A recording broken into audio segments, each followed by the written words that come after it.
Hello everyone, good morning. आप सभी लोगों का बहुत बहुत स्वागत है आज के इस हमारे क्लास में। तो सभी लोग एक बार जुड़ जाइए, क्लास को फटाफट से शेयर करेंगे एंड वीडियो को लाइक करेंगे। जो लोग भी क्लास में पहली बार जुड़े हैं तो प्लीज़ चैनल को आप लोग सब्सक्राइब करेंगे, बेल आइकन को प्रेस करेंगे ताकि वीडियो का नोटिफिकेशन डेली आप सभी लोगों को मिल सके। एक बार जल्दी से क्लास को शेयर करिए। तो चलेंगे आज के हम लोग फर्स्ट क्वेश्चन की तरफ। पहला क्वेश्चन देखेंगे, ठीक है। फर्स्ट क्वेश्चन क्या रहने वाला है, तो ये देखिए, गैसों के कौन से, ठीक है, ये पैसों नहीं है, गैसों है, ठीक है। तो बताइए क्या हो जाएगा यहाँ पे, गैसों की कौन सी जोड़ी के योगदान के कारण अम्ल वर्षा तैयार होता है, ठीक है। एसिड रेन बताना है आप लोगों को। अम्ल वर्षा किससे होता है? मीथेन और ओजोन से, ऑक्सीजन और नाइट्रोजन ऑक्साइड, ठीक है, ये नहीं होगा, ठीक है। और क्या होगा? मीथेन और सल्फर डाइऑक्साइड या कार्बन डाइऑक्साइड और सल्फर डाइऑक्साइड। तो यहाँ पे क्या हो जाएगा, ठीक है, अम्ल वर्षा। देखिए, जीवित प्राणियों के लिए एक वास्तविक खतरा अम्लीय वर्षा वायु प्रदूषण के परिमाणु, ठीक है, परिणामों में से एक है, ठीक है। ईंधन के जलने से उत्पन्न होने वाले गैस हवा में मौजूद ऑक्सीजन और जल वाष्प के साथ प्रतिक्रिया करके अम्ल वर्षा में बदल जाता है, ठीक है, जो बारिश के रूप में पृथ्वी की सतह पे गिरता है। और किसके कारण होता है? तो ये होता है, ठीक है, सॉरी, ये किसके कारण होता है? तो कार्बन डाइऑक्साइड और सल्फर डाइऑक्साइड। ऑप्शन क्या हो जाएगा? ऑप्शन हो जाएगा डी। चलिए आगे बढ़िए, नेक्स्ट क्वेश्चन को देखेंगे। बताएंगे 8 सप्ताह की गर्भावस्था पर गर्भाशय, ठीक है, डैश किस समान दिख, ठीक है, किस समान दिखता है आप लोगों को बताना है। छोटी कच्ची नाशपाती, बड़ा संतरा के आकार का, या अंगूर, या क्रिकेट गेंद। तो यहाँ पे सभी लोग बताएंगे सेकंड का क्या हो जाएगा, ठीक है। 8वें सप्ताह में आप लोगों से बताना है क्या हो जाएगा यहाँ पे। तो ये हो जाएगा आप लोगों का ऑप्शन डी, यानी कि क्रिकेट गेंद के आकार का। 8 सप्ताह में पूछा जा रहा है। तो गर्भावस्था के 8वें हफ्ते में क्या होता है? तो गर्भाशय टेनिस बॉल के आकार का दिखता है, ठीक है, टेनिस बॉल के आकार का दिखता है। तो क्या हो जाएगा? ऑप्शन हो जाएगा डी, ठीक है। चलिए, इसमें क्या होता है, इसके दौरान गर्भाशय धीरे धीरे फैलता है ताकि शिशु के तेज विकास के लिए जगह मिल सके। गर्भाशय से बढ़ने से क्या होता है? तो मूत्राशय पे दबाव पड़ता है जिससे बार बार पेशाब आना है, ठीक है, आता है। चलिए, ये सभी चीज रीजन होते हैं इसके। इसके दौरान रक्त की मात्रा भी बढ़ जाती है, ठीक है। चलिए तो आगे बढ़िए, नेक्स्ट क्वेश्चन को देखेंगे। थर्ड नंबर बताइए, बीमारियों का वर्टिकल ट्रांसमिशन होता है तो किसके द्वारा होता है? बीमारियों का वर्टिकल ट्रांसमिशन, ठीक है। तो क्या हो जाएगा? मच्छरों के द्वारा होगा, सीधे संपर्क के द्वारा, प्लेसेंटा के द्वारा, या ड्रॉपलेट के द्वारा। तो क्या हो जाएगा यहाँ पे, देखिए, वर्टिकल ट्रांसमिशन जो है ना, माता पिता से उनकी संतानों में बीमारी का एक सहजीवी का स्थानांतरण होता है, यानी कि माता पिता के द्वारा स्थानांतरित होता है। तो यहाँ पे क्या हो जाएगा? थर्ड का क्या होगा? ऑप्शन सी हो जाएगा, यानी कि क्या होगा? प्लेसेंटा के द्वारा हो जाएगा, ठीक है। क्या हो जाएगा? प्लेसेंटा के द्वारा वर्टिकल ट्रांसमिशन होता है। बीमारियों का वर्टिकल ट्रांसमिशन जो होता है किसके द्वारा होता है? तो ये होता है दोस्तों प्लेसेंटा के द्वारा, ठीक है। चलिए आगे बढ़िए, नेक्स्ट क्वेश्चन को देखेंगे। फोर्थ नंबर बताएंगे, ठीक है, गर्भस्थ शिशु से उत्सर्जित होने वाला मुख्य पदार्थ इसमें से कौन सा है? बिलिरुबिन होता है, ठीक है, या कार्बन डाइऑक्साइड होगा, यूरिक एसिड हो जाएगा, या उत्तक होगा। तो सभी लोग बताएंगे गर्भस्थ शिशु के द्वारा, ठीक है, उत्सर्जित होने वाला मुख्य पदार्थ कौन सा है? तो यहाँ पे क्या हो जाएगा? ऑप्शन हो जाएगा बी। आसान क्वेश्चन है, यानी कि कार्बन डाइऑक्साइड जो है ना, ठीक है, गर्भस्थ शिशु के द्वारा उत्सर्जित होने वाला मुख्य पदार्थ होता है, ठीक है। चलिए आगे बढ़े हम लोग, नेक्स्ट क्वेश्चन को देखें और बताइए, ठीक है, शिशु के पहले मल को क्या कहा जाता है? शिशु के पहले बल को आप लोगों को कमेंट बॉक्स में बताना है। चलिए आगे बढ़िए, नेक्स्ट क्वेश्चन को देखेंगे। बताइए यहाँ पे, शिशु के निष्कासन से पूर्व होने वाली महत्वपूर्ण गतिविधि कौन सी है? इंगेजमेंट, यानी कि जुड़ना, क्राउनिंग, आंतरिक घूर्णन, या, ठीक है, बाह्य घूर्णन। तो इसमें से बताना है कौन सा हो जाएगा। क्राउनिंग बताइए हो जाएगा, या आंतरिक घूर्णन पूछा जा रहा है शिशु के निष्कासन से पूर्व। तो क्या हो जाएगा यहाँ पे, सभी लोग बताइए, ठीक है। तो क्राउनिंग यहाँ पे क्या होता है, ठीक है, क्राउनिंग क्या होता है? तो जन्म के दौरान योनि के द्वारा शिशु से सिर, जो सिर का दिखाई देना क्या कहलाता है? क्राउनिंग कहलाता है। यहाँ पे क्या हो जाएगा दोस्तों, ठीक है, तो बाह्य घूर्णन हो जाएगा, यानी कि क्या होगा? ऑप्शन डी हो जाएगा, बाह्य घूर्णन कहलाता है, यानी कि क्या कहलाएगा? ठीक है, शिशु के निष्कासन से ठीक है पूर्व होने वाली महत्वपूर्ण गतिविधि कौन सी है, जिसे बाह्य गुणन कहा जाता है। एंगेजमेंट का मतलब क्या होता है, तो जुड़ना होता है। क्राउनिंग का क्या होता है, तो क्राउनिंग होता है जन्म के दौरान योनि द्वार से शिशु का सिर दिखाई देता है तो उसे क्राउनिंग कहा जाता है। एंड आप लोगों का आंतरिक घूर्णन क्या होता है, तो आंतरिक घूर्णन किसी अंग या शरीर के हिस्से को अंदर की ओर घुसाना, ठीक है, आंतरिक घूर्णन कहा जाता है। ठीक है, आगे बढ़िए, 6 नंबर को देखेंगे।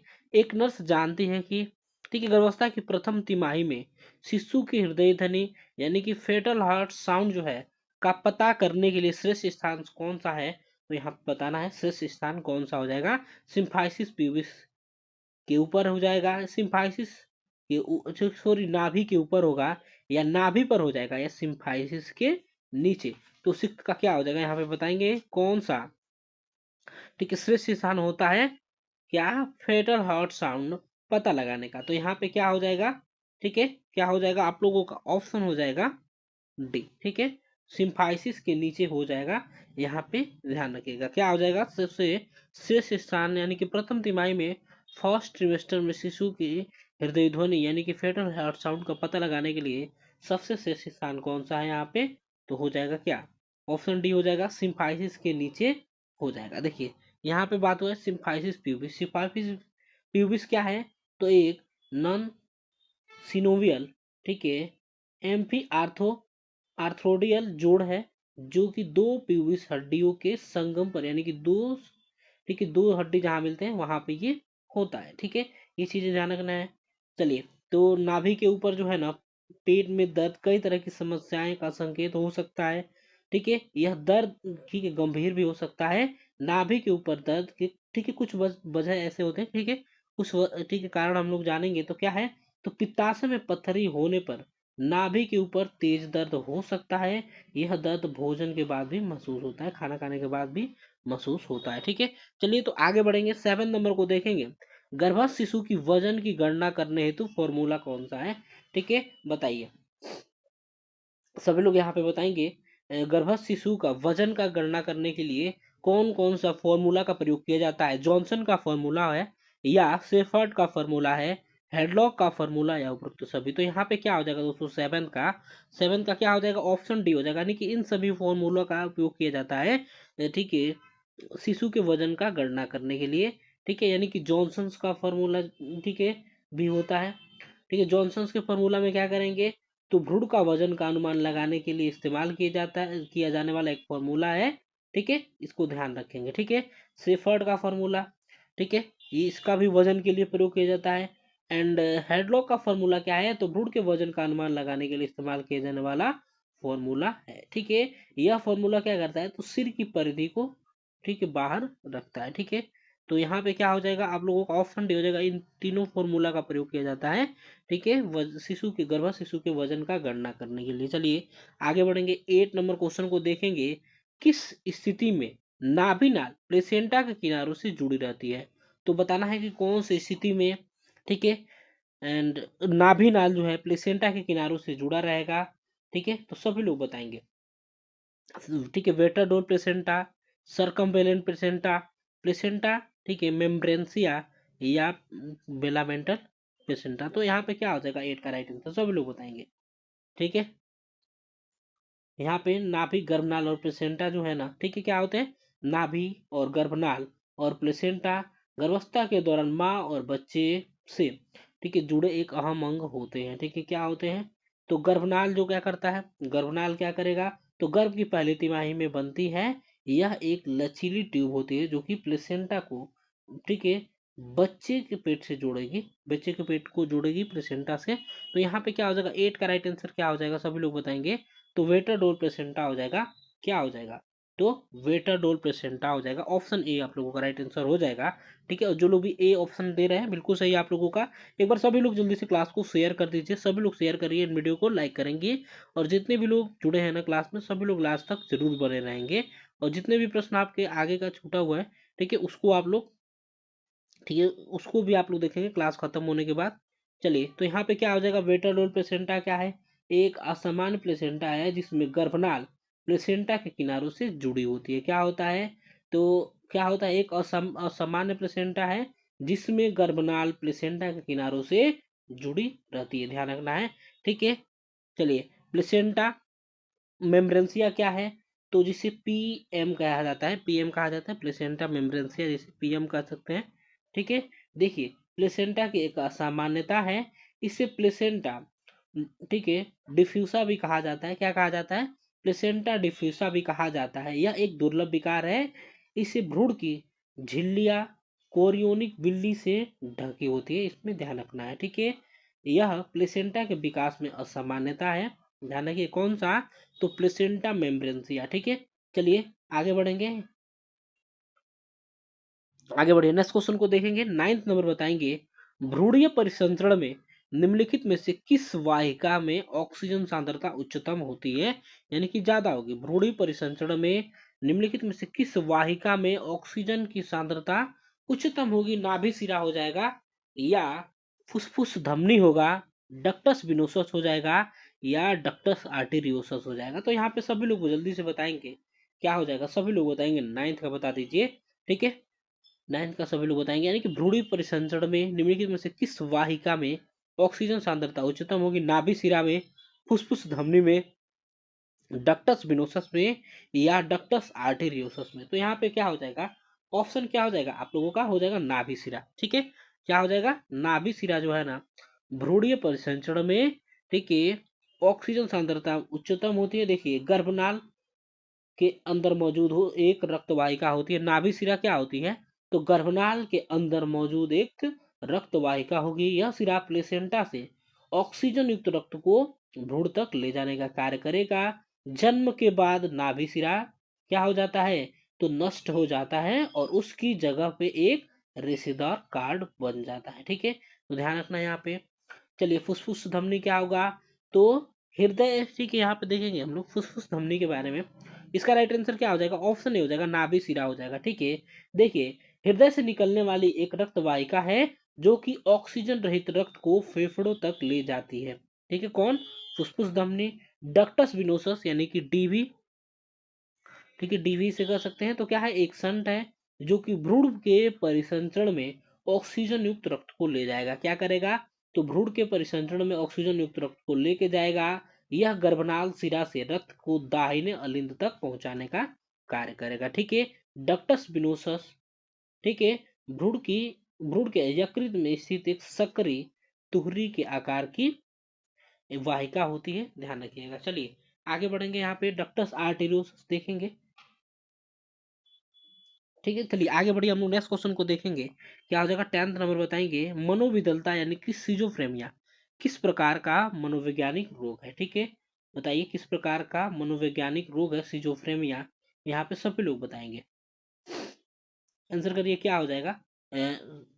ठीक है, साइक्लोथाइमिक रोग है, साइकोटिक रोग है, या डिप्रेसिव रोग है, या डिस्थाइमिक रोग है। तो यहाँ पे क्या हो जाएगा, सभी लोग बताएंगे सिजोफ्रेमिया क्या होता है, तो ऑप्शन बी हो जाएगा, यानी कि साइकोटिक रोग है। क्या है, तो साइकोटिक रोग है। देखिए सिजोफ्रेमिया की सटीक वजह पता नहीं चलता है, लेकिन अनुवांशिक, वातावरण और दिमाग में हुए रासायनिक बदलाव और संरचना की वजह से हो सकता है। ठीक है, इसमें क्या होता है, तो मरीज के विचार या अनुभव ऐसे हो जाते हैं जिसका वास्तविकता से कोई संबंध नहीं होता है। किसमें, सिजोफ्रेमिया में, ठीक है, दिमाग ऐसे चलता है जिसमें क्या होगा, तो वास्तविकता से कोई संबंध नहीं होता है, उसकी बोल चाल या बर्ताव में तालमेल में अभाव दिखता है, यानी कि दोनों में अलग अलग रहता है, तालमेल में यानी कि बोलेगा कुछ और करेगा कुछ, ऐसे होता है। ठीक है, चलिए तो आगे बढ़ेंगे हम लोग, बताइए ऑब्सेसिव यूमिनेशन में प्रभावी एक मनोपचार। एक बार सभी लोग जल्दी से क्लास को शेयर करिए, सभी लोग जल्दी से क्लास को शेयर करिए। ठीक है, सभी लोग जल्दी से बताइए क्या हो जाएगा यहाँ पे, ऑब्सेसिव यूमिनेशन में प्रभावी एक मनोउपचार तकनीक कौन सा है, तो जल्दी से बताइए क्या हो जाएगा। ठीक है, तो 11 का क्या हो जाएगा, ऑप्शन हो जाएगा बी, यानी कि थॉट स्टॉपिंग हो जाएगा। ठीक है, क्या हो जाएगा, तो थॉट स्टॉपिंग हो जाएगा, यहाँ पे ध्यान रखिएगा, यानी कि विचारों को रोकना। ठीक है, आत्मनियंत्रण कौशल होता है। ठीक है, एक प्रकार का थॉट स्टॉपिंग। ठीक है, तो ऑप्शन बी यहाँ पे हो जाएगा, क्या हो जाएगा, ऑब्सेसिव र्यूमिनेशन में प्रभावी एक मनोपचार तकनीक कौन सा है, तो थॉट स्टॉपिंग हो जाएगा। ठीक है, जिसका प्रयोग किसमें करेंगे, ठीक है, समस्या प्रतिक्रियाओं के, ठीक है, अनुक्रमों या श्रृंखलाओं को बाधित करके बेकार या परेशान करने वाले विचारों का मुकाबला करने के लिए किया जाता है। ठीक है, तो ध्यान रखेंगे। आगे बढ़िए, 12 नंबर को देखेंगे। किसे समूह चिकित्सा का जनक माना जाता है, ग्रुप, ठीक है, फादर ऑफ ग्रुप थेरेपी, तो किसे माना जाता है, ठीक है, एरोन बेंच को, जोसेफ वॉल्पे को, या सिगमंड फ्रायड, ठीक है, या जोसेफ ट्रेट को। तो सब लोग यहाँ पे बताएंगे, जल्दी से बताइए क्या हो जाएगा। ठीक है, तो किसे माना जाता है, सॉरी, समूह चिकित्सा का जनक, ठीक है, समूह चिकित्सा का जनक किसे माना जाता है, तो 12th का आप लोगों को बताना है। 12वें नंबर का क्या हो जाएगा यहाँ पे, ऑप्शन डी हो जाएगा। ठीक है, ऑप्शन डी हो जाएगा, यानी कि जोसेफ रेंट को, ठीक है, समूह चिकित्सा का जनक यानी कि फादर ऑफ ग्रुप थेरेपी माना जाता है। किसे, तो जोसेफ हर्सी प्रेंट को देखेंगे। ठीक है, जोसेफ प्रेंट है यहाँ पे, ध्यान रखिएगा। ठीक है, आगे बढ़ेंगे, नेक्स्ट क्वेश्चन को देखेंगे। 30 नंबर बताएंगे, शराब की आदत का सबसे प्रभावी इलाज, शराब की आदत का सबसे प्रभावी इलाज कौन सा है, मनोचिकित्सा है, एल्कोहलिक्स, ठीक है, एनोनिमस है, या पूर्व निषेध है, या ठीक है, अवर्जन थेरेपी। तो सब लोग यहाँ पे जल्दी से बताइए क्या हो जाएगा 13 का। ठीक है,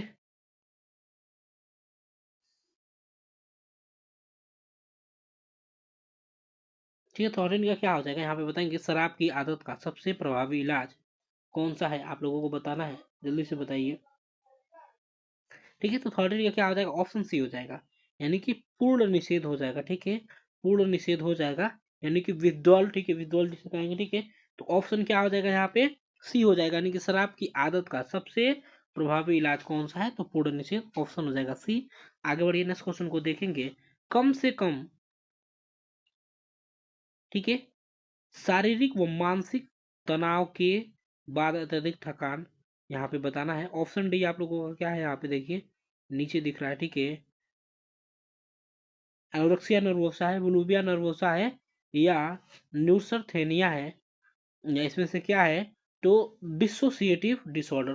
तो यहाँ पे बताइए सभी लोग जल्दी से क्या हो जाएगा, न्यूसर्थेनिया क्या होता है, तो यहाँ पे ऑप्शन सी आप लोगों का बिल्कुल राइट आंसर हो जाएगा, सी हो जाएगा, यानी कि न्यूसर्थेनिया एक शारीरिक व मानसिक थकान की अवस्था है जिसमें व्यक्ति निरंतर थकान और शक्ति के ह्रास का अनुभव करता है, शक्ति के ह्रास का अनुभव करेगा इसमें। ठीक है, चलिए, ठीक है, एनोरेक्सिया नर्वोसा क्या होता है, तो ये भोजन संबंधी होता है, यानी कि वजन बढ़ने के डर से व्यक्ति कम खाने लगता है और उसके दिमाग में अपने शरीर की छवि बनने लगती है। ठीक है, इसमें क्या होता है, आसानी से जान सकते हैं इसे, यानी बुलिमिया एनोर सॉरी, यहाँ पे एनोरेक्सिया नर्वोसा यानी कि खाने से संबंधित है, यानी कि मोटा होने के डर से व्यक्ति इसमें कम खाने लगता है। ठीक है, चलिए आगे बढ़ेंगे, नेक्स्ट क्वेश्चन को देखेंगे। 50 नंबर लास्ट क्वेश्चन बताएंगे।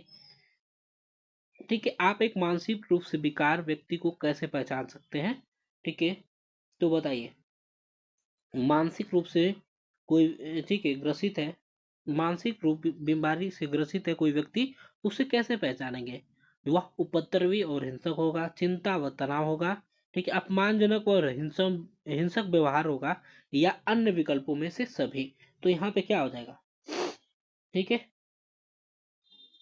देखिए डिसोसिएटिव डिसऑर्डर क्या ठीक है, आइडेंटिटी डिसऑर्डर क्या होता है, तो एक प्रकार का मानसिक स्थिति होता है। ठीक है, मानसिक स्थिति होता है डिसोसिएटिव डिसऑर्डर जो है आप लोगों का ये। ठीक है, एक प्रकार का मानसिक, ठीक है, मानसिक डिसऑर्डर होता है, इसे मल्टीपल पर्सनालिटी डिसऑर्डर भी कहा जाता है। ठीक है, यहाँ पे बताइए 15 का क्या हो जाएगा, लास्ट क्वेश्चन क्या हो जाएगा, तो यहाँ पे ऑप्शन डी हो जाएगा, यानी कि क्या, उपद्रवी हो सकता है, हिंसक हो सकता है, चिंता और तनाव हो जाएगा, देखने को मिलेगा उसमें, अपमानजनक और हिंसक व्यवहार दोनों। ठीक है, तो क्या हो जाएगा 15 का राइट आंसर ऑप्शन डी हो जाएगा, यानी कि उपरोक्त सभी हो जाएगा, मानसिक, ठीक है, मानसिक रूप से बीमार व्यक्ति को की पहचान ये सभी होगा, उपद्रवी होगा, हिंसक होगा, चिंता होगा, तनाव होगा, अपमानजनक और हिंसक व्यवहार करेगा, तो उपरोक्त तो सभी हो जाएंगे। ठीक है, तो ये रहे आपके 15 प्रश्न, मिलेंगे अगली क्लास में। ठीक है, जो लोग भी वीडियो को लाइक नहीं किए वीडियो को लाइक करेंगे, चैनल को सब्सक्राइब नहीं किए तो चैनल को सब्सक्राइब करेंगे, पर क्लास को सभी लोग जल्दी से शेयर कर दीजिए दोस्तों को। ठीक है, चलिए मिलेंगे अगली क्लास में, तब तक के लिए bye bye, take care, thank you so much for watching, have a great day.